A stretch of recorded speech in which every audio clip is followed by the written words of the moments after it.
The less of me you have in there, the better you're going to be. You're so funny. Okay, so you got me laughing already. This is Shannon Kirk with Maxim One, and I'm here with Mr. Kenerly, and we're about to walk into his closing. And so I just wanted to talk to him a minute about how everything went. We listed his house when all this COVID stuff started. And how old are you? 88. I messed up. I didn't ask you yes or no. Is that okay? Okay.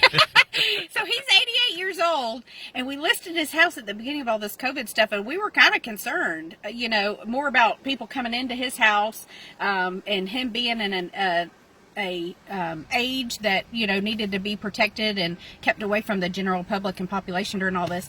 But we went under contract really quickly, like 6 days. So we didn't have too many showings, and he walked next door to a really great neighbor of his, and we got it under contract. And then we got under contract for full price with some closing costs offered. And then we had the home inspection, and then we found mold in the crawl space, right? Do you remember that? Mold in the crawl space? Yes.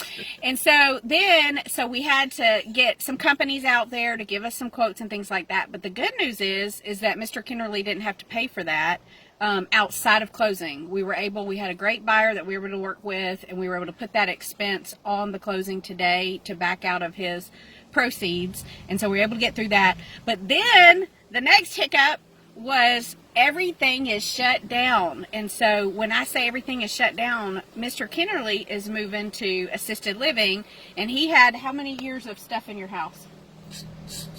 62.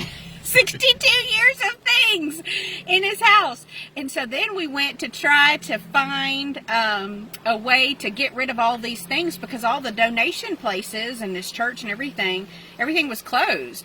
And so we ended up pairing up and finding this lady whose name is Jill, and she works with a state